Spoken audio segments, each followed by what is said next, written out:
Welcome, subscribers. We are talking to Michael Tsarion, and I guess you could say that we are continuing in one way or another in the previous program that we did, a 2-hour special, where we dived into a lot of movies and symbolism and so forth. But Michael referred to several times regarding the tarot and the symbology connecting with many of these, like the Prisoner, the TV series and so forth. And I think it would be excellent to spend some time on the tarot with Michael. I'm not myself very well versed in the tarot. I know very little about it, but I'm certainly curious about it. And I know that Michael have a background studying the tarot, so we're very fortunate to spend some time with Michael now on this issue. And I personally gotten the impression that the tarot is something that kind of have come out of the Western world, spawned from it primarily. And I might be wrong on that, but maybe we can kind of begin on that note, Michael. And just let me ask you: do we know how, where rather the tarot actually comes from the start? Well, of course, that's one of the biggest controversies, and I think that in almost all the subject matter that I personally deal with, whether it's Atlantis or Irish origins or the goings on in Egypt, or the movement of races or tribes, and certainly the creation of the divination arts, in order to really, really understand what has really been going on with all of this, we have to now factor in the whole concept of that there were prediluvian civilizations. I mean, you'd think that this would already be known, because you have the Sphinx, you got the pyramid, you got, all that stuff we know about that is just mesmerizing to man. But, it's not just the tarot that's extraordinary, but what about the Baalbek stone, or the Somerset zodiac? Yeah. The Nazca lines, or Newgrange in Ireland, or Stonehenge. And now do you know that they found other Stonehenges at Stonehenge, that the entire region was filled with stone circles and other amazing artifacts like that? Yeah, buildings around it, houses and stuff like this. Yeah, of course. Yep. So, so if we look at all of that and still, can't understand that there was whole developed civilizations before recorded time, then we are not going to have a faintest idea. And that's what my main work is in life. The Irish origins work, and certainly the work on Atlantis, is I do not come to any subject now without ever factoring that in. Yeah. Because if you don't think about those ages, then I don't claim that you can be a good scientist. I don't believe that you can account for even the origin of the alphabet or the coming of numerical systems. Everything that exists. They found land bridges between India and Ceylon recently. Man-made thousands of years ago. So we've got these anomalies, and the tarot is one of them. So my answer is that they came from the prediluvian civilizations, primarily Lemuria. And the reason why is because the earliest, what would you say, the earliest account or reference to tarot is Irish. And it's good that you brought this up, because the earliest reference to the tarot is to the 4 suits. The wand, the cups, the swords, and the discs. Sure. Which we have in modern playing cards, the 4 suits. Those are clearly referenced in Gaelic, Irish, ancient Irish mythology. Not just referenced, but they are actually immensely sacred. They're part of the 4 main treasures of Ireland, no less. Meaning you don't have any treasures more mystical, more revered to the civilizers of Ireland. So even if you're only dealing in an Irish context, well then the greatest ever civilizers on Ireland, ever, in the whole history of Ireland, which is the oldest civilization in Europe, stretching thousands and thousands of years back, the greatest people who lived on that island had no greater treasures, Henrik, than the suits of the tarot. Than what, the cup, the chalice, the cauldron, and they had the lance, which represents the sword, represents the wand, and then they had the sword, and then they had the 4 symbols. So, sure. But here's the interesting thing: those groups, and this has been in people's face for years. The group that held these artifacts as being sacred, that tribe, said that they came from 4 destroyed islands in the West. So get this, they make it very clear in their own legends, or at least the legends that were written down. The monks who wrote this stuff down were like journalists. Yeah. You know, they had learned the history of Ireland, and many of them wrote it down, and many of them wrote it down accurately. Some did not, and some, you know, but it's not about accuracy or not. It's about the fact that these were well-known legends. Yeah. So even though you find them in, you know, writings of Christian monks, that doesn't matter. The fact is that the, you know, Irish people knew these legends. And in one of the legends, they say that the great Gaelic tribe that held these artifacts sacred came from 4 islands that had been destroyed in the famous, you know, cataclysm, the deluge. So like all the people of the world, they talked also about that they lived, and they were high priests, they had high civilizations, and those civilizations were destroyed. And the names of those civilizations is Phalius, Murias, Gorius, and Phineas. Now, if you study that list, you will find that one of the islands of the ancient Irish was called Murias. Murias. Get it? Yeah, sure. Lemuria. Lemuria. Yeah. Because the letter L, just like any French person knows, and anybody who studied the French language knows that the letter L was put on the beginning of a word, often to represent the. Yeah, sure. Right? Like you know, today. Le bombe. And, yeah. And you have that same concept in, you know, so-called Celtic languages where you have O, Farrell, or Muck. You know, McAllister, the Muck. Okay, yeah. And did you know that even in Egyptian languages, the letter H always represented the at the beginning of a word? Okay. And this is important because if you study words like Hebrew, right, you're going to need to know that because suddenly a whole other thing jumps out here. Sure. Where the H is silent, it's mostly like a prefix. Okay, yeah. So again, words are very important to understand. So the Lemuria was really Muria. Well, hello, you find that very term in Murias, which is the ancestors of the Gaels, the ancestors of the Irish. So now we can link up a bunch of three very, very interesting things that shatter what we know about history. One is that there's ancient continents that sank beneath the waves. That's pretty revolutionary enough. The name of one of them was Lemuria or Murias. From that island came the ancestors of the ancient Irish, who were incredibly magically endowed. And then to answer your question all the way round, and they brought with them the prototypes for the tarot. So these the 4 suits or the 4 symbols that you talked, do you think that these are individual, you know, for the 4 islands? Their kind of signia or emblem? Yes, they were the insignia of the kings of the 4 islands, who were known as Lu, Dagda, Nada, and the Manannán and Midiclear. And if you really we don't want to get into the whole story of Celtic Ireland, but Manannán MacLear, whom the Isle of Man is named after, and who Shakespeare's King Lear is based on, Manannán MacLear is considered even an older god than that. He's even considered older than the Gaelic gods, so he's a very, very primordial aboriginal god of the sea. But yes, bearing that in mind, they would say that those artifacts, the cauldron, which belonged to a god called the Dagda, who's very similar to Dagon, or, you know, of the Canaanites. Because the Canaanites and the Phoenicians are Irish. Yeah, exactly. That's. I mean, let's just say that straight out. So their Dagon, or their fish god, it's all based on the same idea. Then you have the stone of Fal, which belonged to Manannán and MacLear, a magical crystal, a magical stone that had certain spiritual properties or significance, very much like the Shiva people use the lingam today. Okay, yeah. You know, but the cult of the stone is just, you know, incredible. I mean, what do you got all over the so-called Celtic world is nothing but these standing stones and you know, stuff like that. Yeah, absolutely. So the idea of the stone being a symbol of kingship, representing the polar axis of the earth, and you know, also being sort of like stones were used very much like acupuncture needles would be used on a human body. These stones were there to help the Mother Earth, you know, generate energy and to also preserve sacred energy. Then you have the lance of Lu, the sun god, who's known to the Romans as Lugos, and to the Welsh as Lu. You know, and London, because one of his other names was Lud, L-L-U-D in Welsh, becomes the foundation of London. So London is Lu's town. Dawn, meaning, you know, hill, and Lu. And by the way, Lu's temple in London, you know what stands on it right now? It's St. Paul's Cathedral. Oh, really?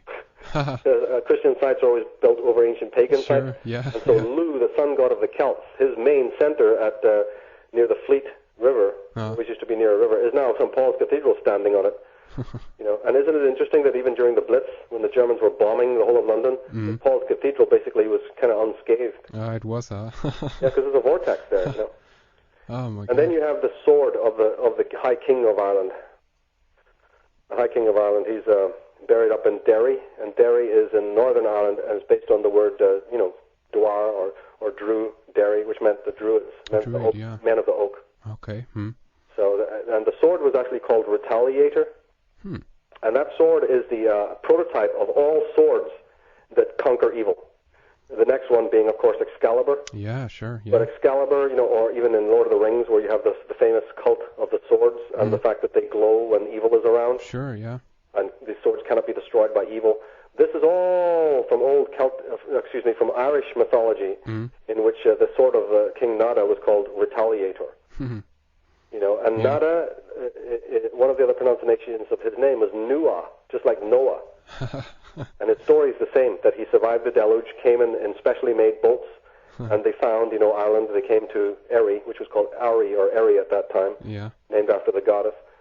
And that's what it is. So then you find that. So later on, when you find the symbols of the tarot in Egypt and everything, see, to me, as a Celtic scholar, an Irish scholar who's trying to very much show the ancient connections between Ireland and Egypt, the tarot is very important in this connection because you do find the tarot coming up more traditionally in Egypt.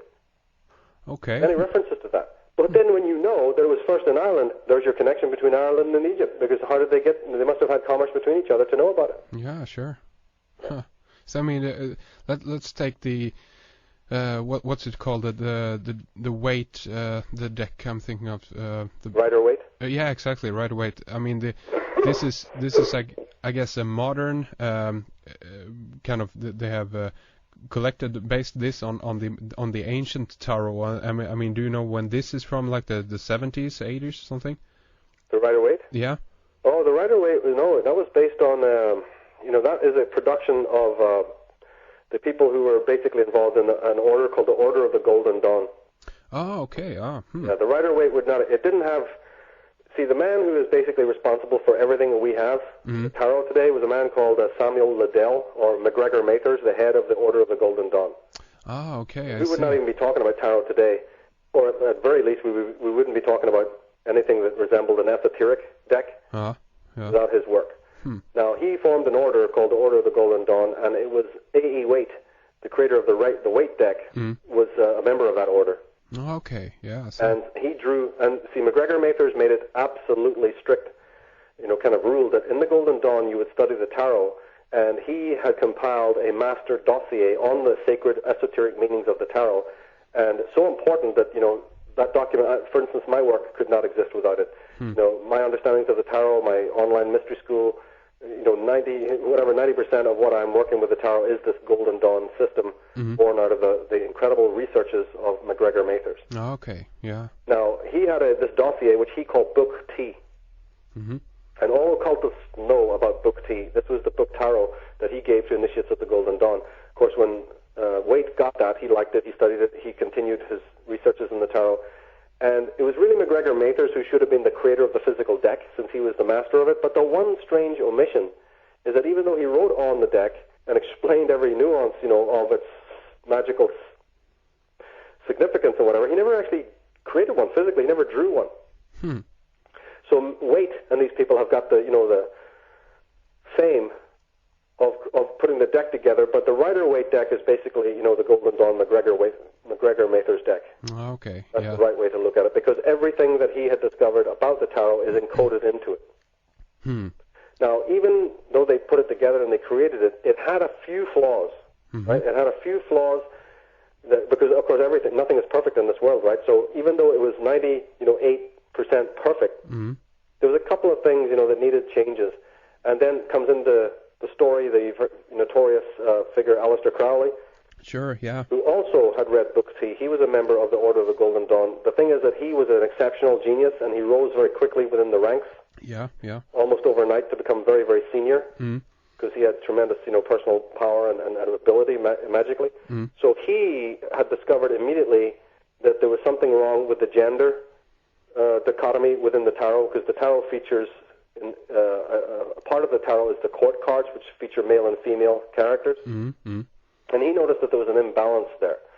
So his deck equalizes it. So the masculine and feminine cards are equalized, both in name and symbolism. So again, a few changes like that, and with the 1800s, we had by the time of the 20th century, we had two perfectly, stunning and brilliant and highly beautiful decks that did in fact encompass, the ancient traditions. Because the one thing about people in the occult who keep knowledge alive is they don't mess with it.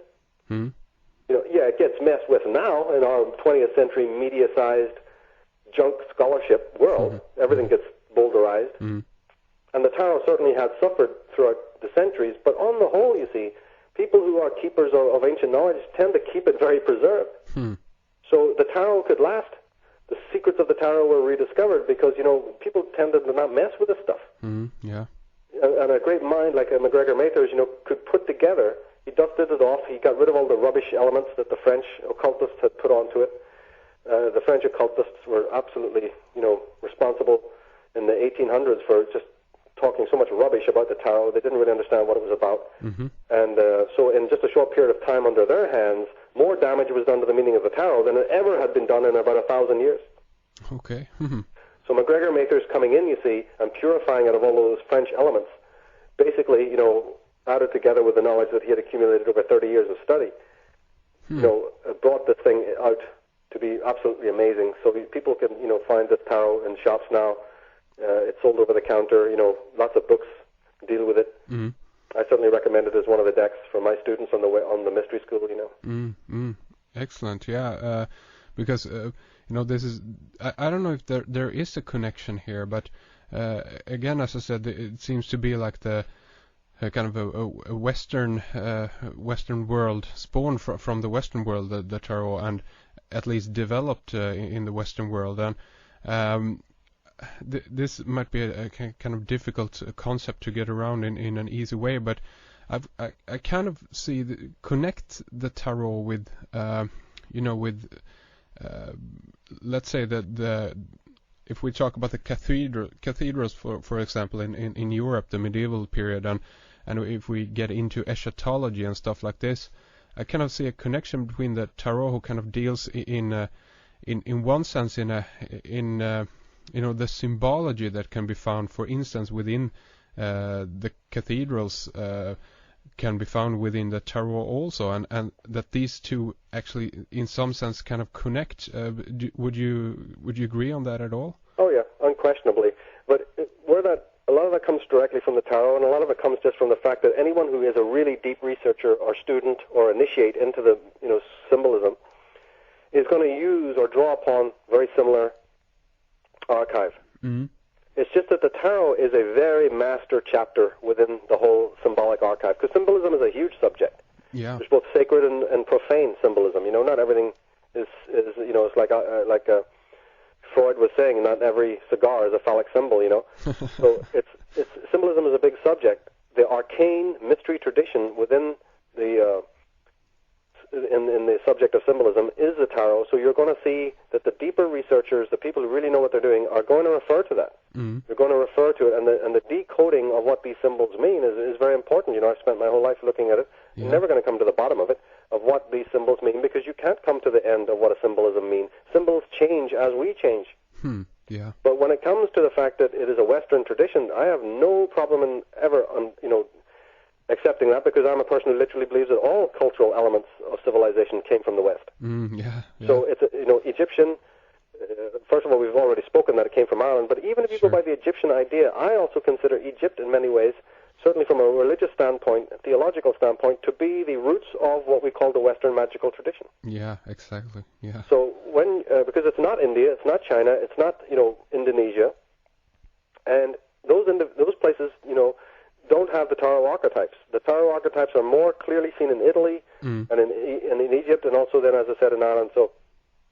And they speak to a Western consciousness. They speak to an archetypal Western sort of understanding. I mean, that's pretty obvious in some of the decks where you have death.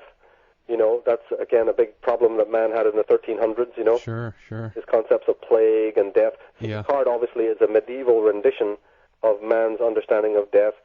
I don't know, let's think of some others. You have Mat, card number 11. justice. That's a very common theme, and that clearly represents the goddess Mat of Egypt. But you don't even have to speculate on that. They've actually found the symbols. They literally they know that the symbols, just like they found zodiacs on the ceilings of different temples in Egypt. Yeah. So they know absolutely conclusively that the tarot archetypes, almost identical to the modern tarot, existed within, Egyptian culture. And if people go to my main website, Taroscopes, the whole story is right there. People can, get into that. If you want to. So tarot and numerology and astrology and Kabbalah, which is not Jewish. Kabbalah goes back to, the old mystery schools of Egypt. If you understand that the Jews were pharaohs in Egypt, which is a whole other discussion, but if you accept that, then, of course, it is Jewish. Yeah. Ergo, the Jewish are Egyptian, but let's leave that aside for now. The idea is that, yes, these are part of the Western magical tradition, not because they came from Egypt with the gypsies and moved west, but because they were always in the West in the beginning. This is what it's all about. And so I stress in my work that people need to really start using this again.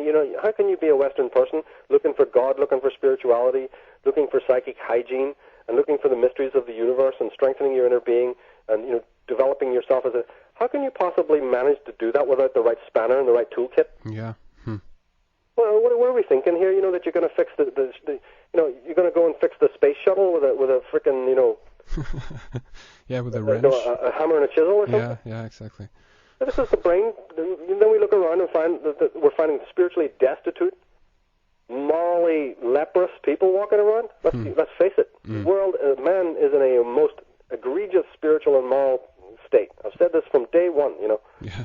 I think in a couple of weeks we're going to upload to YouTube, or to my website some of the earliest interviews I ever did on TV. They're like,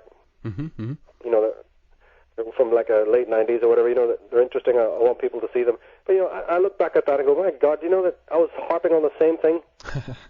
Don't stop. It's like, we are in a very, very severe state. Yeah, we are, yeah. And, you can't re-hardwire. Psychologists have come up with a blank. You see, the doctors, the psychologists, they can only treat the problem. A good psychologist, of course, can do more than that, but there's not too many good psychologists around. So the most of the people out there that are called psychiatrists, psychologists, and of course a lot of these New Age spin doctors, they don't really know how to solve the problem. They have a general idea at best. Well, I can improve upon that substantially. There's a thing called the Western magical tradition. Ever heard of that? No, but they've heard of Christianity, and they've heard of Gnosticism, and they dabble in the Essenes, and people are dabbling in black magic, and they're dabbling in blinking, whatever from the East. Hare Krishnaism and Hinduism and all this other patriarchal, misogynist, total nonsense, in my opinion. The slavery of the human race. When they're not finished with one slavery, they're jumping to another kind of slavery. There's nothing spiritual about any religion in India. The Shiva stuff is the earliest, and if you track it back early enough, then you got something spiritual. But believe me, there's very few people understand what Shiva was really about and what it means to live that kind of life. They'd be pretty shocked if they found out. And most of the Shiva worshippers in the world haven't the faintest idea what Shivaism really is. It's a very, very different kind of life that is based on cannibalism and deconstruction and dying to your own lie, So we're into a whole different setup there, which is not found in the world today. But that at least is pure. But you have versions of it amongst the Druids. You have versions of it amongst the Scandinavians. What do you think that whole saga of Odin sacrificing himself on the tree of life is? Going into the underworld, right? I mean, we're talking Shivaism big time. It's a concept that was all over the world. It's a shamanic principle. But leaving that shamanic tradition aside, most people in the West are, seeking for anything to fulfill that void. And here are 4 arts of unbelievable antiquity that were tailor-made for, the development of consciousness. Kabbalah, the mystery behind that, what that is? No, the only people that have heard of Kabbalah is when Madonna opened some sort of Kabbalah school. Then they heard about it. And make some T-shirts. Yeah. Then they've heard about Kabbalah. My God, do you know what this thing is? And these arts have been used by the very people controlling your life. So that if people have only heard about these subjects because they've been on some right-wing Christian website and then they have a negative opinion of it, well, I'm saying that, hang on a minute, just think for a moment. Those Christian websites may be quite correct when they say that these arts are being used by the demonic mind-controlling elites of the world. Yes, that's true, they are. Yeah. But that doesn't mean that those arts are themselves in any way dark or negative. They're being used by people who don't have any light of their own. Exactly. Yeah. And, I mean, again, that is kind of the. I got this a little bit kind of a concept around, when I was thinking about, we were speaking about an early show we did in regards to, and you of course have gone into this in very detail in subversive use of symbolism DVD, of course, but the fact that the ones who are so to speak cornering the market of occult stuff is like the marketing people, and even including the military in that sense, that they are diving into remote viewing and more esoteric occult knowledge to kind of basically, I guess, to again corner the market. They gotta elaborate on all potential threats and ideas and so forth, and they have been the one who have kind of dived into those areas, but we are standing still from the outside looking in, and just either we're dismissing it as an evil act or something, but still we're not interested in understanding it because we are dismissing it, basically. That's right. You've got double-headed eagles. You've got Maltese crosses. These things appear on the stones of the Picts in Scotland. Ancient symbols. They appear on the very first Sumerian, carvings. Mm-hmm. The symbol of the cross, the Latin cross, is found on Phoenician goddesses. You've got. You don't have to go to Vatican City. You want to find out if symbolism has any meaning. Where do you think the Knights Templars and the Knights of Malta all have their headquarters? Exactly. Where do you think the tomb of the Stuarts, the mausoleum to their death, is? It's not in Ireland where they ruled. It's in Rome. Yeah, it is. Go to Washington D.C. What does shape of the Pentagon look like to you? You've got owls' heads. You've got 22 zodiacs. Yeah.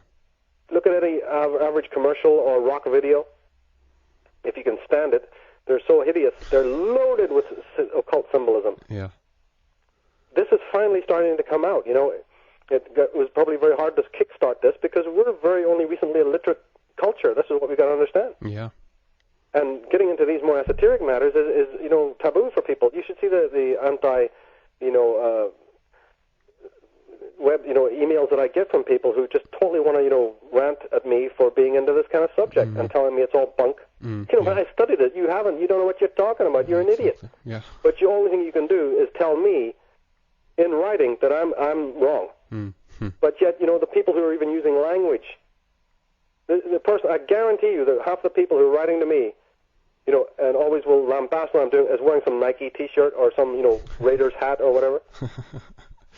I've had this happen. There they are, brainwashed to the nines, I mean, it's unbelievable how much this stuff permeates into people's minds. And, of course, as soon as you push that button and try to say, look, there's an entire occult language happening here that ties back into the old, you see, you're not part of a tribe anymore, but your archetypal mind is. Your archetypal mind is longing for those things that once gave your life meaning. Yeah. But the media takes that out of you and sells it to you back. As you say rightly, yes, in the DVD that we do on symbolism, there's a very elaborate explanation of how the theft has taken place. Because you've got to know what's happening, how you've been raped and mutilated by a media in order to find its more pure form. Because if they're using those powers on you, then it's because they know they work. They know that red is the color that most stimulates the female mind, for instance, red. Yeah. So they're going to put that on clothes. You need to know it. People need to know this, so to understand certain things. And there's a whole language of color. Absolutely. Yeah. And Certainly. when somebody comes to me and they're wearing a particular color, especially close to their skin, like T-shirt, the color that is closest to the skin that a person is wearing is the absolute sign of what they're going through at that particular time, or it tells you something about that person personality-wise. The language of color. And that's not just me knowing that subject, something I've dreamed up. Madison Avenue knows about it. The top designers in the world are absolutely adept at knowing this, so that when they're doing their fashions, you see, and choosing their colors and choosing their palette, they're fully aware of what colors to choose and what color combinations, not just color itself, but combinations. If somebody's wearing pink close to their skin, what does that mean as opposed to a certain color of green? And then you find that there's many kinds of green. There's many spectrums of blue. What happens if somebody's wearing a brown, do you want psychology behind all of this. Do you have any examples in that sense? No, because this is stuff I keep on the mystery school for members only. Oh, okay, sure. I hate to be pedantic about it. No. I do have a closed area. Sure. We have to be. I am very cautious about because people have paid a lot of money to come into the Sure. mystery school. Absolutely. And No they deserve problem. to have that area of information utterly, hermetically sealed to them. Otherwise, it's ludicrous. I totally understand. No And problem. they don't want the teacher going around telling everybody stuff for free. It's Yeah. the way it works. If people don't understand that, I apologize in advance, but that's just the way it is. No problem. We totally understand. This is very interesting. One thing that comes to mind regarding, symbolism and so forth, and tying it back to ancient times, of course, is I was reading a while ago an article about a dude up here in Sweden in the what was it, 15th century. He was called Johannes Bureus, and this is kind of like the Swedish John Dee, basically. Right. It was like a combination between Francis Bacon and John Dee, basically. He was an occultist into helping developing the language up here in Sweden and so forth. And this guy was totally involved in rune scripture, and he was into dragging out. He expressed it that he was actually looking for links between the Hebrew language and the old runes, because he suggested that there was a hint in all languages today that goes back to what he called the root language. That of course he tied it together with biblical scripture and so forth, the Tower of Babel and stuff like this. But again, it kind of very interesting to pick up on this, and I guess that this is kind of again something that we need to stress and kind of express that idea that there actually might be a link between all of these traditions, and even in regards to the first language, and I don't know how we can tie all of this together into back to the tarot and so forth, but do you think that there was an original language that we all kind of in some level have a memory of? Yeah, it was. Gaelic is very close to it, and so are the Norse languages. Mm-hmm. The runes. It's not that there was one language per se; it's that there was one archive, one symbolic canon. Mm-hmm. That involved, of course, these are people who did not even refer or relate to language in any shape or form like we do today. When you understand that language is a sacred thing, and it's attributable to the god Mercury or to Thoth or to Herne and Hermes, you deal with language and write the written word in a very different way. Feathers were made into early writing utensils or, into early pens, because the feather was the representation of the goddess Mat. And they made it as a feather because they said that every man who writes something must have Mat's feather right in front of him to realize that he's guided by Mat. He's guided by justice and by truth when you write words.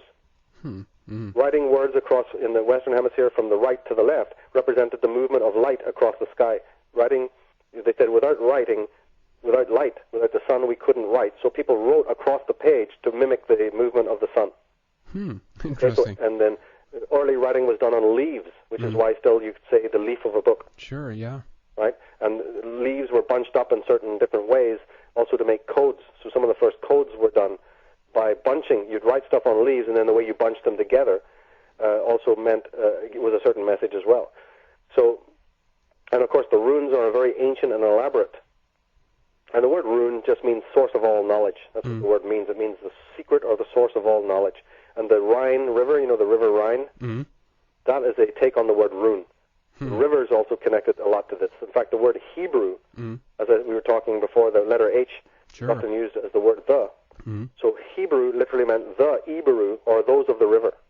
The people who are not physical rivers so much, but as the river of knowledge. Those who were keepers of the river of knowledge. Now, what was the name of the man you just spoke of, the Swedish scholar? Johannes Bureus. Yeah, Boreas, Johannes Boreas. Yeah. People need to read up that. Maybe we can have some links. Yeah, absolutely. I have a few articles on him on the website already, but... Yeah, I read those. Oh, you did? Okay, yeah, this is quite an interesting guy, and I like the idea to kind of to try to connect the idea of that we can use basically. I know that Crowley was instrumental in developing, for instance, an English Kabbalah and so forth, but I think that we could, this could be developed, I guess, within all languages of that we got today, basically. That's right. As long as the original canon or the tenets, the purest tenets are adhered to. The reason why the English Kabbalah that William Eisen created doesn't work is because he breached. He was an American guy, and he really didn't know a lot of what he was doing, and he he ignored the work of MacGregor Mathers. I mean, how on earth can anybody work in Kabbalah and the mysteries of the divination arts and then just ignore, what MacGregor Mathers has done when all Western systems are based on his discoveries? And of course, that then cost William Eisen dearly because his system doesn't work because it turned out to be flawed. But exactly, as long as you keep to the main keys, which my work is very purist, it keeps to the main keys, it doesn't branch out from them at all. Excuse me. Then of course you can find this turning up. They found in the Maya, there's the symbols of the tarot are very much there. Oh, okay. But I was also thinking of that if people are really interested in the history of these ancient languages, the man they need to really get involved with is a guy called Professor L.A. Waddell. People who've read David Icke will be interested, will recognize that name, and it was actually myself that first spoke to David about Waddell. And it was wonderful that he actually did go and continue the research in Waddell, and then he turned up all this Waddell material in Bigot Secret and Children of the Matrix, which is absolutely, I was overjoyed to see that, because we had a conversation in San Jose actually when we met once, and I was, telling him, look man, this is the guy you got to get into, so it was wonderful that he did. And again, let me emphasize that people also need to research the work of L.A. Waddell, because he was, again, the person who really had a lot to say about the true origins of these words and letters and where they really come from, and get into that. And then, of course, even in the Swedish context, Emanuel Swedenborg. Yeah, sure, yeah. One can't think of Sweden without, thinking of another great mind, who was into so many occult areas. So Swedish people tend to be, against the occult and so forth and so on. And I think to them, I always tell Swedish people, listen, can you just stop for 5 seconds and think, who is the greatest scholar that ever came out of your country that's world-renowned, who was totally into the mysteries of the East and also Egypt and stuff like that, was Swedenborg. Swedenborg, yeah. And you may not be into it, but the people who designed the cities in Sweden, they were into it. All right? So you can go back to sleep if you like. But remember when you're walking around Gothenburg and Uppsala and Stockholm, that you're walking around in places that were designed by very erudite people. Exactly. I mean, again, this is tradition in that sense. I mean, my God, if people are interested in, that we should be, educated in history and stuff like this. I mean, the first thing you should do is study up on occultism and occult aspects of our civilization, basically. But people have been trained not to. See, people don't have a brain anymore. The brain that is in there is a machine. It's like a silicon chip. It's literally been taken out, torn apart, and reassembled in an absolutely programmed way. Yeah. And the programmed person doesn't know that, because part of the programming is not to know that. The person has an idea of reality. And after our shows, remember when we were talking about people's idea of reality, I got a bunch of emails. People say, can you explain more about that? We don't even know what you mean. So, let's take a few seconds here if I can and just say, think an idea of reality works in your brain in exactly the same way, no different than what you call memory. So I hope that clears it up for people, because a memory that you have is an idea about something that happened to you. Yeah, sure. It's not the thing that happened itself. In fact, if you really could go back in time, you might find that, geez, your memory of what happened and the thing itself is like totally not the same. And you know this because your friends who share memories with you might totally say, no, that didn't happen. And this has happened to people a lot. When you try to recount a memory, the time you met, Jack Award in Hawaii and, whatever, and you met this famous actor, and then everybody's going, no, that didn't happen. He wasn't wearing that kind of color, he didn't buy us any drinks or take us to any party or anything like that. You're totally flawed memory. So you have an idea of your memory. Exactly. Or you have an idea of what happened in the past, and we call it a memory. Well, that is exactly the same. It's no different. It's exactly what the ego is doing in general. It's just you understand that you have a memory, but your memory is not a real thing. It's an idea about something that happened to you. And so you have that same concept when you're dealing with what we call reality. Yeah. And this is, a very big problem. And the more unhygienic and unsharp and unrational, and because remember, the garden of the ego, the garden of the mind, it has reason as some of the flowers, but it also has intuition and instinct. It's fed by many waters. It doesn't work just to, say, I'm super rational, I'm going to be a scientist, I won't deal with emotion. No, the world of the inner ego is like the world that you live in outside of yourself. It requires lots of different kinds of weather. Oh, yeah. It has many kinds of seasons. The people who believed only in the intellectual side have learned that just doesn't work. and people are too overly emotional, that doesn't work. So there's a blending here in order to have a proper climate within your own consciousness. Yeah, absolutely. Just one thing to kind of, I guess, tie back a little bit to the tarot in that sense, because you named the four suits and so forth. But one thing that I kind of wanted to address here today also was regarding the regular, the deck that we got for poker or whatever. The idea that it seems to be expressed a lot also in regarding gaming and so forth, that I've been picked up on. Been watching a lot of old Bond movies lately, and Ian Fleming always have this theme where they have of course we have the new movie with the casino, of course, the Casino Royale, but you got always the different card games, the gin and the poker and so forth. Do you think that the gaming cards is a kind of a carry-on tradition, or a kind of a lighter version of the tarot? Is the connection between the two there? Yeah. In fact, the tarot, if you take away what's called the major arcana, you're left pretty much with what is the modern playing deck of 52 cards. Mm-hmm. Oh, really? But the reason why the James Bond movies are so, use that casino image a lot is because the character himself is the magician. Mm-hmm. Yeah. He's an archetype. The James Bond movies, and I use these when I taught children, and we've used the James Bond motifs a lot in the tutorials that I've done on tarot, because he represents the magician in the tarot. He's a modern rendition of this. Mm-hmm. And of course, the magician is the juggler, is the gamer, is the person who sort of plays with fate, mm-hmm. who's an ambivalent character who has sort of a dark side and a positive side. He's a mercurial, hermetic kind of character, and that's what Bond is very much plays upon, this sort of ingenious, person you just can't kill.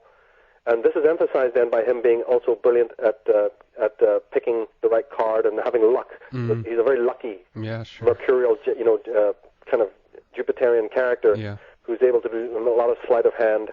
And this comes out of the old Simon Templar, right? Because of course the tie-in is with Roger Moore, who first got into the Saint, which is again a slightly esoteric, I wouldn't say heavy esoteric, but has a certain level of esotericism to it. And his name was the Templar. Yeah. Right, and this connects to, a lot of other usages of words in which the James Bond character, when he's working with an anti-hero and he doesn't want to let his identity be known, it's very interesting the names that he adopts. For instance, in some of the movies, he's called Sterling. Right, which has connections to silver. Mm-hmm. And then another cover name for Bond is Sinclair. Ah, okay. Right? Yeah. Of course, one of the other Roger Moore characters in the show that he did with Tony Curtis called The Pretenders, he is actually called Sinclair as well in that. So you have a lot of Masonic, Templar type of stuff. Yeah. And it carries over into Bond. And Bond's usage of the roulette wheel, which is a symbol of the Wheel of Fortune in the tarot cards. Mm-hmm. And the whole idea of fate and luck, and so forth and so on. And in fact, the Bond films are loaded with tarot archetypes. Tarot, I find, turns up in lots and lots of movies, even when you wouldn't first think that it does. Yeah. It is being used. It has been used, and it is used, because I always maintain that the people in control, the people who are in upper class setups, who've had upper class educations, who are privy to knowledge that the ordinary middle class and working class person does not even have the faintest idea exists. So talking to them about it is not going to work, because they just don't accept it. You have to take their head and put it right in there, and then they'll maybe see it. But we have no right to do that. But nevertheless, I don't care what people think. In the aristocratic, sphere of influence in this world, occultism plays a very big role. Oh yeah. And it is huge in what they do, in the timings of what they do, in the clothes they wear, the colors they choose. I mean, all the way down the line. And people are really going to have to wake up to this. And of course, then a lot of these movies borrow from that. Yeah. They borrow incredibly from that. I wish we could get into all the the various permutations of just the Bond movies themselves. They're fascinating. Exactly. Also, of course, as I see, it's a very tarot influenced movie. It's I watched this again a while back. The Seventh Seal by Ingmar Bergman. Well, Bergman, of course, himself was a sort of a mystical type of character in many ways. Yeah. I think he was a unique individual who worked in archetypes and definitely put those into his movies. Those are highly complex films, tremendous respect for him. He's not my favorite or anything like that. I prefer myself Werner Herzog. Mm-hmm. But Bergman certainly is up there, Yeah. Is a tremendous worker with symbolism. And also, before we jump out of it, the 52 playing cards also work independently with its own mystical archetype. Mm-hmm. Even if people are not interested in connecting the playing cards to the tarot, they better understand that the roulette wheel is the zodiac, and the little white ball that you throw in, that's the sun. Oh, okay. Birthday cakes cut into geometric symbols. For every year of your life, and you put the candles on, that's a symbol of the zodiac. Oh. The child's game hopscotch is based on the Kabbalistic tree of life. Mm-hmm. Throwing coins into wells is a representation of the suit of coins in the tarot and the suit of cups. And then the suit of coins is always connected to prosperity, and the suit of cups is a divine inspiration, and also romantic success. So when you join the two, meaning throw a coin into water, you're combining two very lucky things. So that came down into our society, you see, as having that habit, connecting coins with water. So, the designs of our cities, there's not a thing that we're doing that's not based in some sort of divination. But even if you don't connect the 52-card deck with the tarot, the 52-card deck itself has its own unique properties, one of which I won't say any more about it, but the 52-card deck contains the exact secrets of how to build the Pyramid at Giza. Oh, really? Yeah, the mystery of the pyramid, because everybody's been charging after it, from Buckminster Fuller to, Swallow to Lubitsch, to every other, Egyptologist. But of course, none of them seem to be able to work out how to build one or what it really was meant to be. That's because the Egyptians didn't write stuff down. They had a penchant for, communicating these teachings in a very right brain, archetypal way, in which you had to be pure enough to work it out. Yeah. So people think the Da Vinci Code is complex. That's baloney. As I told you before, it's not even based on Mother Mary as the wife of Jesus or the Magdalene. Goes thousands of years before that. The Grail predates. In fact, we were just talking, weren't we, about the Irish cup, the chalice that was brought by the High Gaels from Murias. Yeah. That is the original Holy Grail. Yeah. Yeah. There's no mystery about it. It's a Celtic artifact that then had a symbolic representation and took many permutations, and then when the Christians got hold of it, they had this permutation. Sure. But the 52-card playing deck, the people who understood how and what the pyramid really is, incorporated it into the number of cards, the various symbols, and the various breakdown of the permutations of the 52 playing cards. So, I'll say no more about it because, people can contemplate it, but it's a very sacred and arcane understanding. But what I'm trying to say for the benefit of our show is that do not underestimate what appears to be innocuous little games. Yeah. And little innocuous things like, Conan Doyle, Sherlock Holmes, it's like, it's in the details. So-called trivial. The so-called trivial is the most important thing to observe. Yeah, yeah. One thing that comes to mind, obviously, of course, is the game of chess. Also, again, moving from, in the black and the white, we have 16 white, 16 black, and 64 white and black. The moving on the square, and again, I guess there is a controversy over, where the game comes from what part of the world, and when it was developed. Do you think that there is any could these games have been handed down to humanity in that sense that they are kind of again can learn us stuff about ourselves if we watch these things carefully enough? Oh, they're eternal. These are it's really wrong to say that they're invented by such and such a group. All you can do is find out the earliest usage of chess. It's again, believe it or not, is Irish. Remember the god Lugh we were talking about? Well, there was a move in chess called Lugh's enclosure. And it comes from Irish mythology, in which the god Lugh, in order to prove his skills, his merits, because in Gaelic his name actually meant master of all the arts. And so the tribe that he joined, he was part of, kind of held him to that. They wanted him to prove it. And one of the things that they did was play a game of chess. So here's a reference to the game of chess 3,000 years BC, if not more.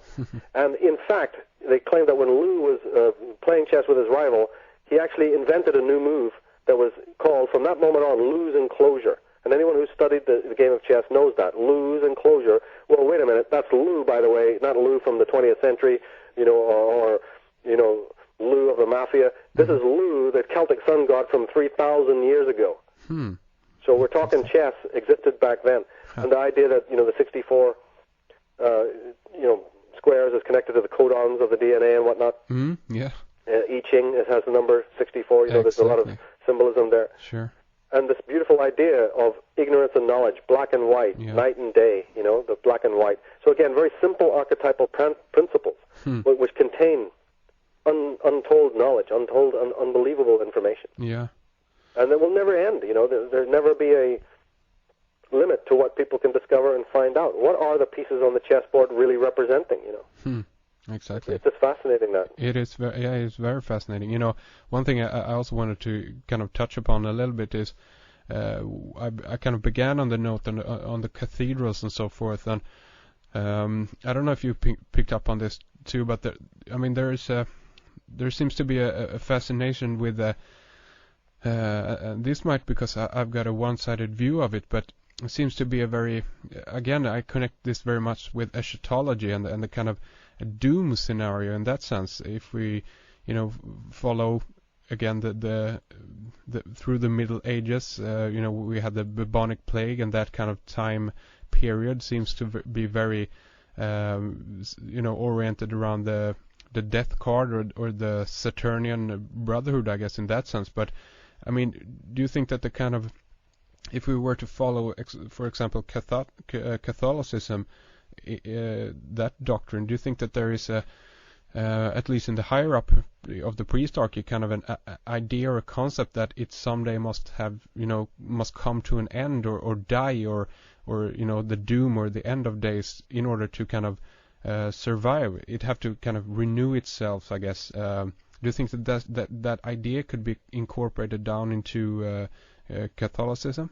No, but I think the opposite. See, they may verbally say that, that they believe in renewal, but as a matter of fact, the whole problem with Catholicism and religion of that kind in general is that it's anti-ending.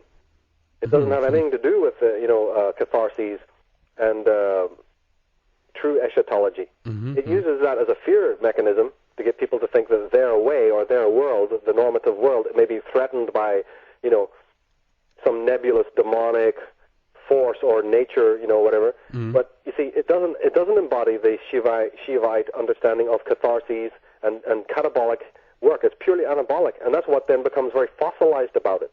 That's what creates this whole, monstrous idea of progress, as if in your one life, that's what you're meant to be dedicated to. It's just plugging into the matrix to create progress, leaving your own needs and your own desires behind. Or the whole religious idea that, a man 2,000 years ago is still saving your soul today.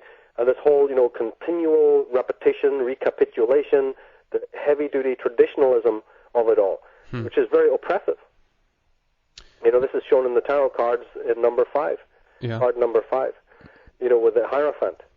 So it's more in unorthodox teachings, I mean, the Druids, you see, were like that. The Druids, there was no question of you being involved in anything sacred unless you were very much a person who understood the meaning of death. Yeah. And the meaning of transition and sacrifice, in a true way.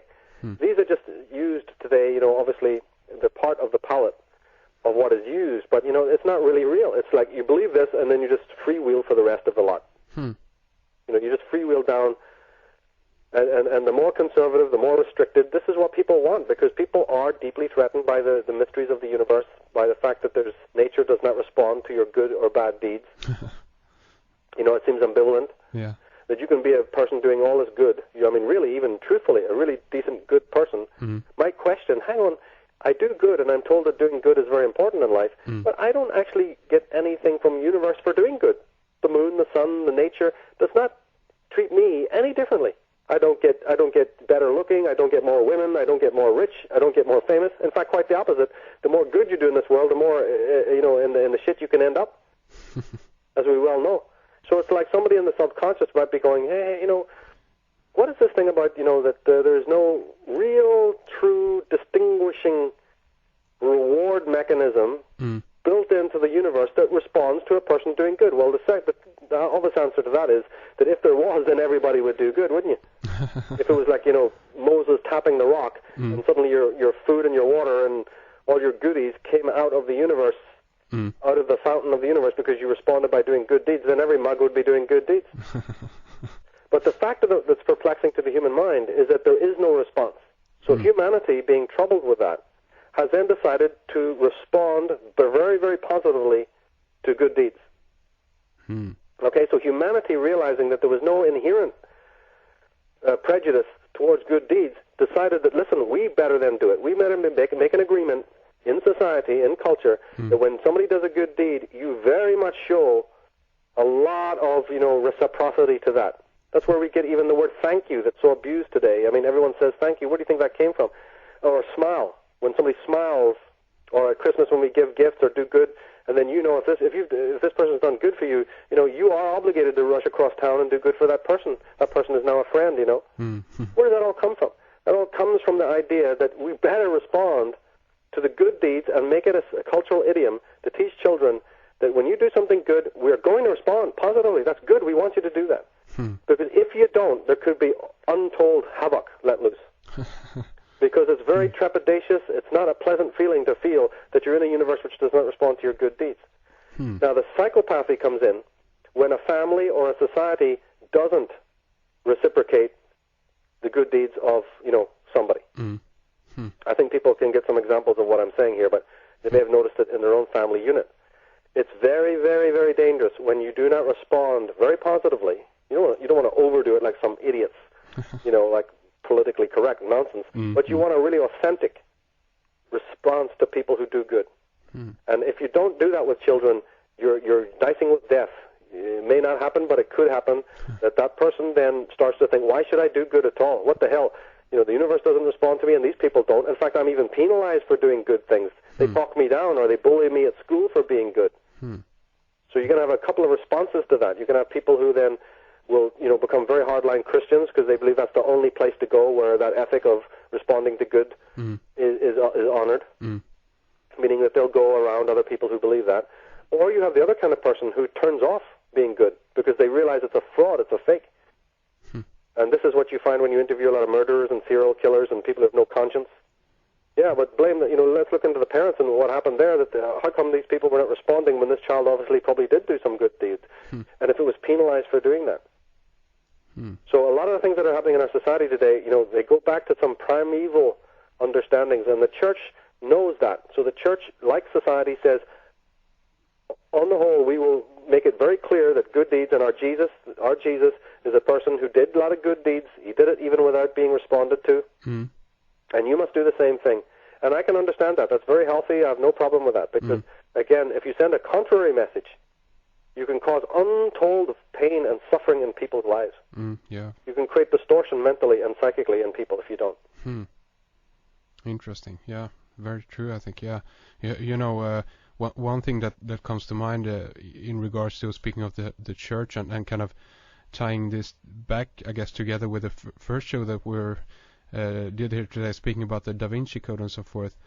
Do you think that there is a possibility that even though as you said then, that the Mary legend is very ancient, of course, but people around today don't know that. So do you think that this the Da Vinci Code, Holy Blood, Holy Grail, and so forth, could be this effort to renew the church, the Catholic Church, in that sense that they know that people soon enough are going to demand, something new, or people are beginning to look away from the classical Jesus story and they want something more? Do you think that could be the case here?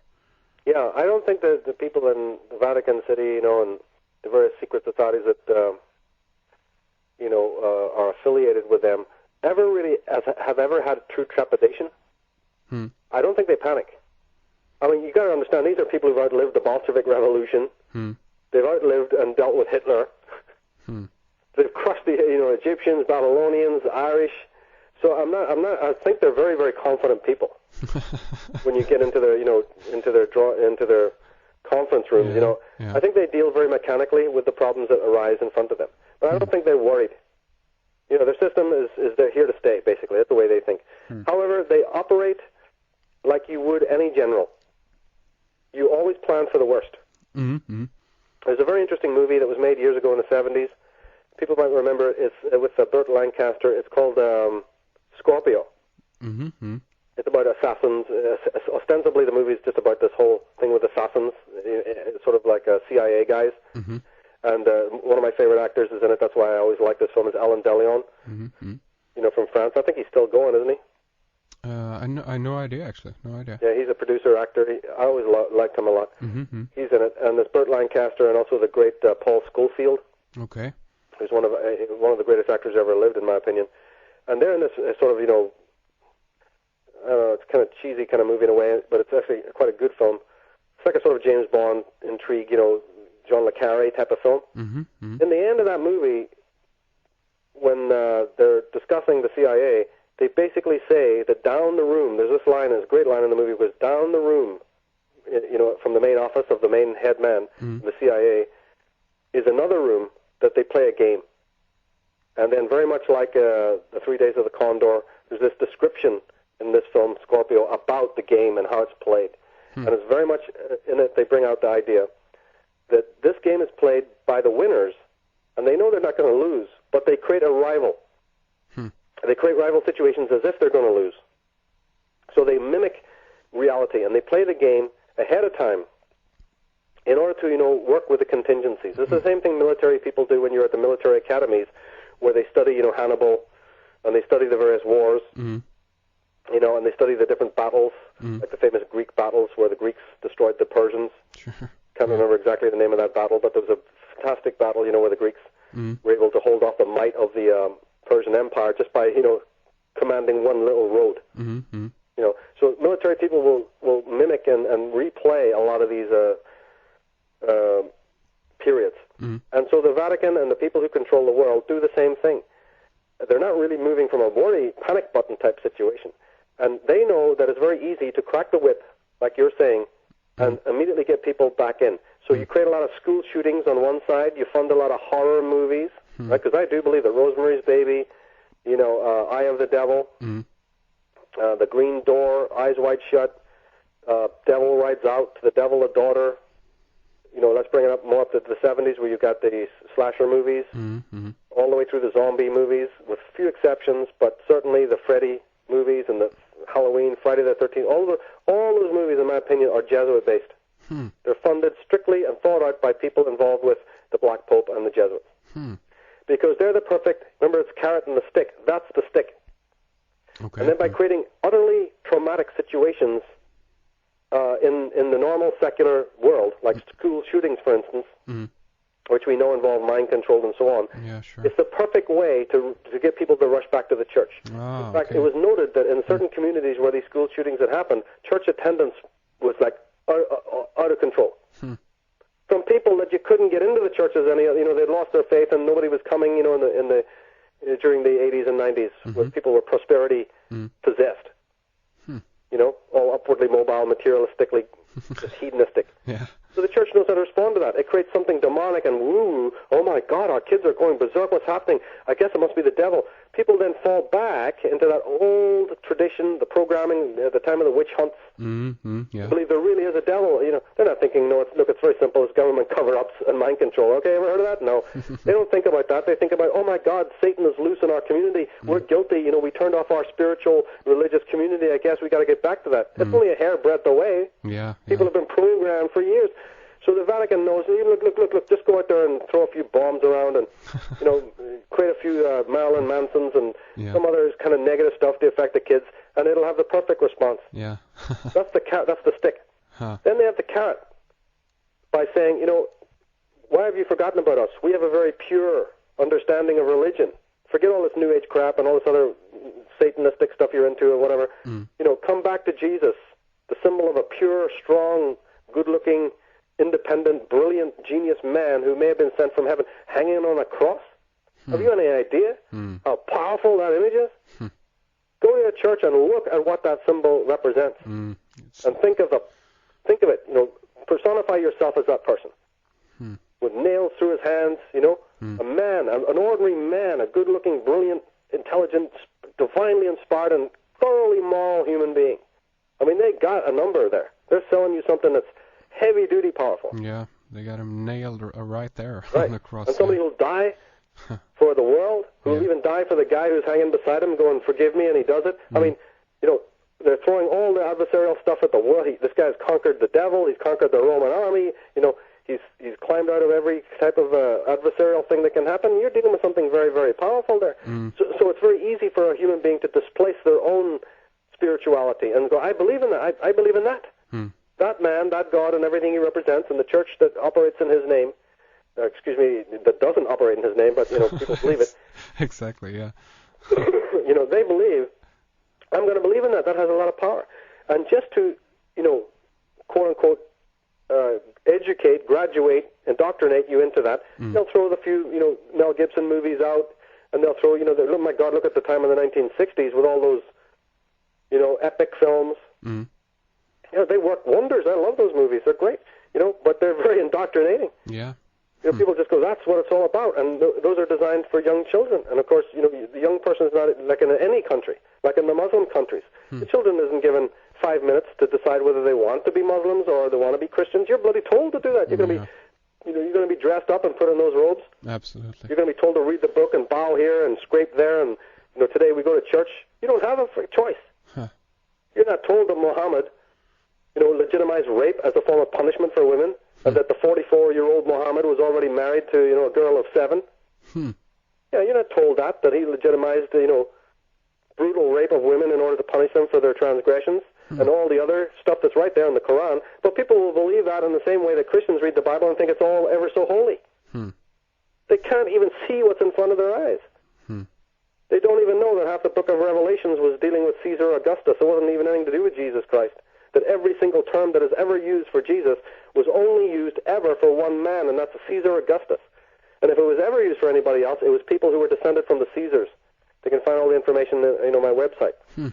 But aren't Christians meant to go to Bible school and learn about true history?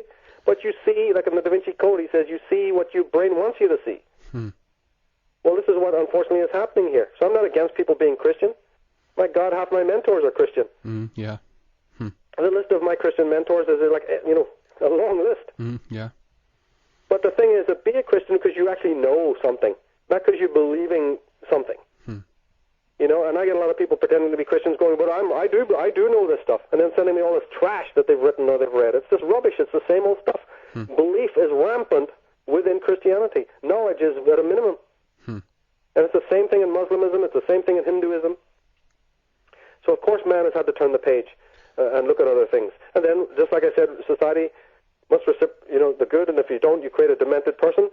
As soon as anyone from a Christian background turns to goddess worship to study it, or into tarot, suddenly it's like, oh my God, you've gone off the ranks, you're evil. You see, so this is how the church then deals, when you know fine well that the upper echelons of those very organizations are well into all of this stuff. Yeah.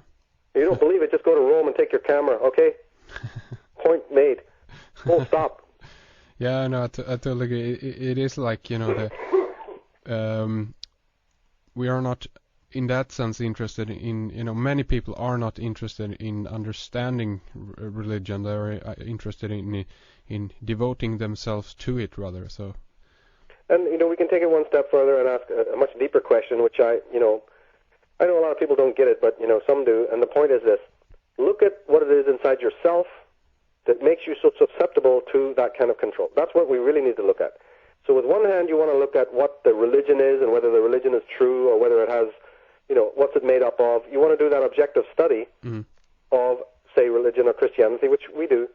But you never forget, you don't put consciousness, out of it. You also say, why then would people lend themselves to this? Yeah. For instance, why do people go for this religion and not so many others, et cetera, et cetera. There's a whole psychological component that we still need to look at.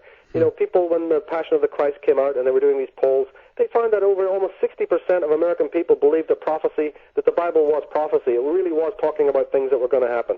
That's the same old millennial angst stuff, Yeah, of all the ages prior. Here it is still alive and well in America in the modern age. So, as we say, you may be living in what you think is, modern times, but your consciousness, your psyche, your emotional instinctive needs are still rooted in a very ancient past and can be easily manipulated if you haven't matured and grown emotionally and psychologically. And this, of course, is, again, young, very young, because Freud was only writing this, 100 years ago, 1930s. I believe that, that it's still, people are going to need to get a handle on this, and I just hope that they do, because the leaving consciousness at the door in any field is absolutely scandalous. It doesn't work in science. It ran science aground, and it's certainly not right in religion, and it's certainly not right even in people in their own personal religious quest. People are going, okay, Michael, you say this and you say that, where am I meant to look for my answers then? Give me some insights. How am I meant to, clean my psyche and do all of these things as if they want advice, It's like, I don't know. You create your own religion. That's the whole point. I'm trying to get you to create your own understandings, come to your own personal, but people don't even know what that means. They're so indoctrinated by what others have said, what others have created, what others have thought, that they have no conviction or confidence in, I'm talking about you. You dream it up. You create through your imagination and through what you have in your head. It's a mind and then you have a heart. Create something with that. Create your own worldview. Because that worldview will be, of course, based on elements of what others have done and others written, but it will be something you have created from within yourself. It hasn't been transposed or bought outside and then planted inside. Exactly. And even if that philosophy turns out to be very negative in the end, so it turns out to be something that's, not in any way correct, so be it. At least then that's a statement of who you really are. Better to know yourself. Better to know, are you truly a moral and pure person, or are you really some seething maniac? Yeah, and man will never know that unless he's given the freedom to really explore himself. Exactly, and that also opens up for the opportunity to change oneself if you discover that you are something that you didn't like or whatever. There's also always the opportunity to develop and learn and to progress as a human being. That's how I see it anyway.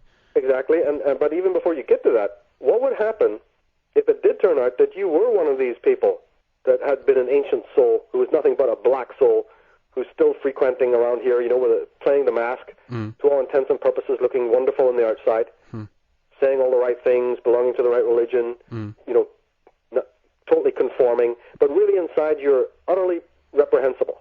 This is something I deal with in the vampiristic stuff I do on vampirism. I don't want to get into it too much in this show, but just for a moment, just imagine that there is somebody that really is, I mean, we have people locked up. I mean, we know about these people, right? The serial killers, the murderers. There are such people who exist who have no good in them whatsoever, period, none. Okay, if you haven't been able to explore yourself and you don't know that you really are one of those people, but you're out there running around with this politically correct idea that you're going to fix the world, do then we understand why the world never gets fixed?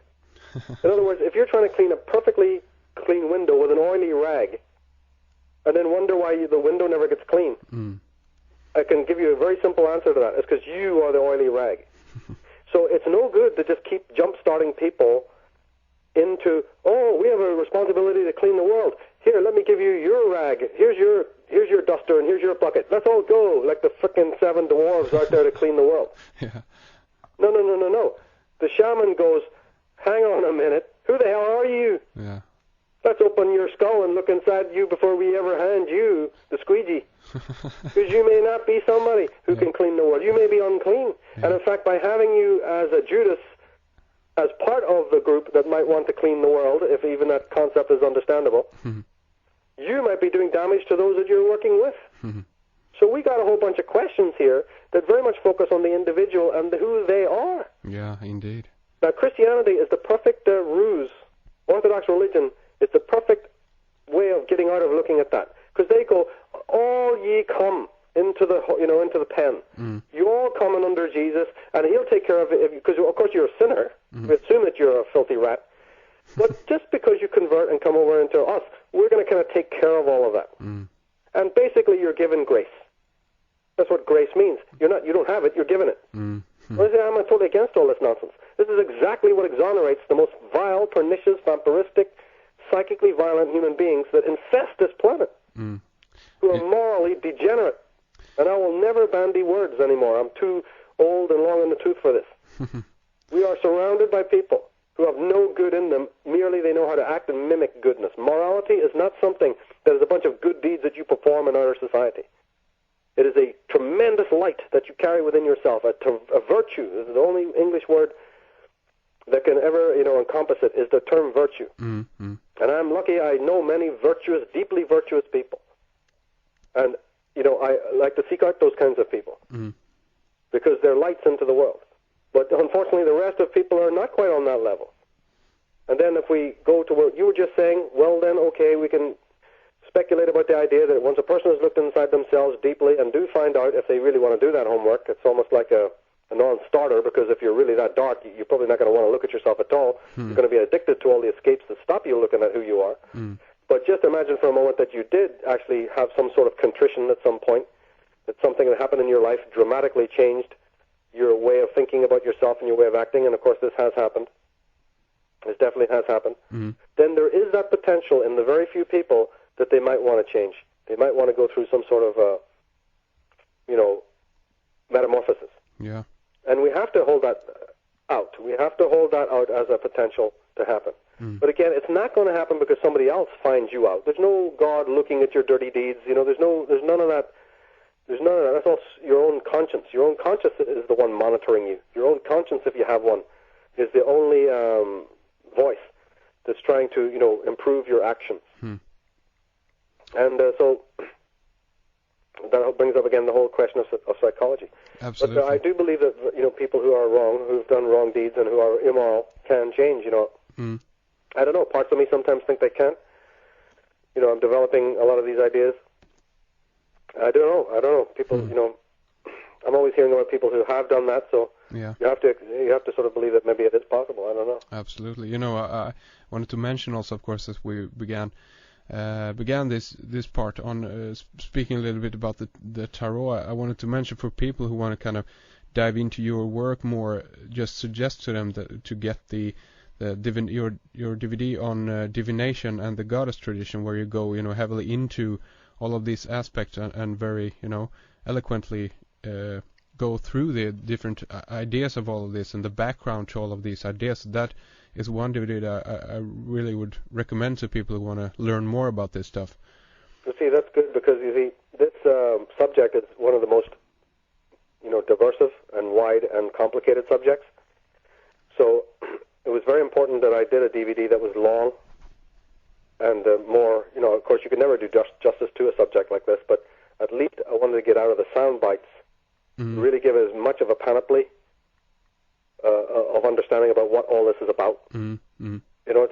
To disperse a lot of the false ideas that concern this, and also to show that if we're looking at solution settings, if we're trying to look at the healthy solutions for where we're going, we're very much going to have to understand this Western magical tradition. Yeah. We're very much going to have to clean that oily rag, which is ourself, and you are not going to be able to do that with any other modality that exists, from religion down, unless you're involved with the divination arts. It's simply not possible. The only detergent that exists is, it may only be a help to you. I mean, you may be endowed to be able to work a lot on your own, and of course that can happen.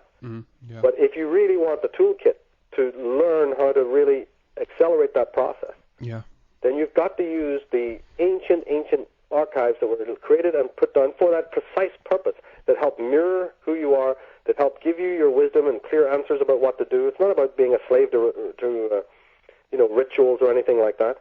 Yeah, sure. A certain amount of ritual is involved, but then a certain amount of ritual is involved in making a pizza. Sure. A certain, you go to the kitchen, you have to perform a certain amount of rules and routines. Absolutely. Putting on your clothes is a version of ritual. So somebody goes, oh, I don't like all that divination arts, it's too ritualistic. What in your life is not ritualistic? Yeah. You want to learn how to play the guitar, you're going to have to learn ritual. A certain amount of whatever ritual means, a certain, Absolutely, yeah. You just can't, playing the guitar is not picking up and banging the guitar off the wall. There's certain rules and regulations about how to sit and play the thing, So it's the same thing with divination, but those are not that's not the divination itself. Yeah. The divination is what you bring out of yourself. So it's like conversations with yourself. Is working with the divination arts, you're getting into knowledge about other aspects of yourself that you have not known about, nor is anyone going to teach you about, nor is any religion going to reveal to you. So the tarot is a living temple, a living, indescribable mystery school in which you discover more aspects about who you are. Same thing with astrology. What do you think an astrology chart is? It's you. It's a physical template, a macrocosmic, example in 3D or in 2D, whatever, of who you are.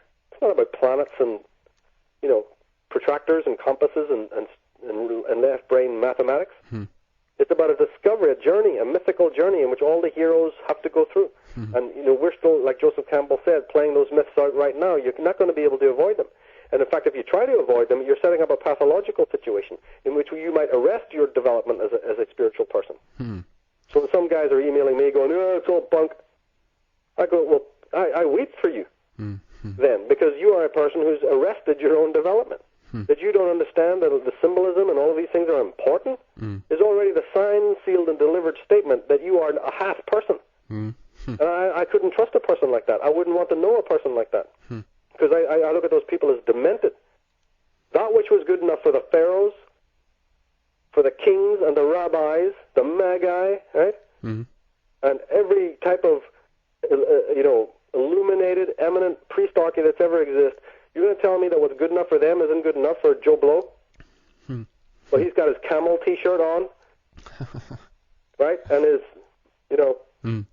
Marlboro cigarettes. Yeah. And he's going to tell you that symbolism has no meaning as he's opening his box with a pyramid on it and the capstone of the Marlboro box. Exactly. Happily telling you as he's lighting one up, it's all bunk, I don't believe in any of that shit. Yeah, well, okay, whatever. Yeah, again, I think that this really, you really nail it, so to speak, in that Origins and Oracles DVD called Divination and the Goddess Tradition. And listen, Michael, we could go on again for hours here. We spent we don't want to steal all of your time here today, but I think this is a perfect kind of time to finish up this interview for now. But again, we will speak again in a month and continue on this theme that we've been, treading on for these last few series that we've done, programs that we've done here together. But again, I want to thank you so much for coming on the show, and if you want to mention your website again, do that for us. Yeah, well, we'll link up. People can get on the tarot. They need to really go to taroscopes.com. Yeah. And they can get to that either by directly or by going by michaeltsarion.com, and they'll find a lot of information there on the tarot and the meanings of the cards. There's also a visual Taroscopes tour. Yeah. It's in text and also in visual. So, there's a lot. I put a lot. It's mostly my main work is working with the divination arts, by the way. Sure, yeah. It's, what I've done most in my life, I guess. And to me, it's a very fascinating subject, and it does permeate a lot of other things that I think, symbolism, the whole symbolism DVD, symbolism and the divination, they all connect. Absolutely. It's a very, very interesting subject. Absolutely. And if people want to know about the different tools that are being used against them to control their behavior and their attitude, they better realize it's not just a bunch of random symbolism. It's some very choice, very educated occult divination figures who are very, very skilled in this kind of black magic sorcery. There's a difference between magic and sorcery. It's another division that we need to understand. That sorcery is being used on us. And the only way that you can counterbalance or dismiss sorcery, which is, of course, is what they show in this fantastic film, Lord of the Rings, is to use magic. And magic is a very different thing than sorcery. What we mostly know in the world is sorcery. And unfortunately, I have to say it, sorcery is being used on us even by those people that, have created and are using the religions of the world. Yeah. And magic is a very different kind of action. Pharmacopoeia, that's sorcery right there. Right. Even there. Yeah, so again, we'll talk more on it in the future. Absolutely. So, everybody go visit taroscopes.com and, of course, check out originsandoracles.com and take a look at those excellent DVDs that Michael got there, Divination and the Goddess Tradition, and, of course, Subversive Use of Symbolism in the Media, etc., etc. Again, Michael, thank you so much for coming on, and we will speak again in a month. Sounds good.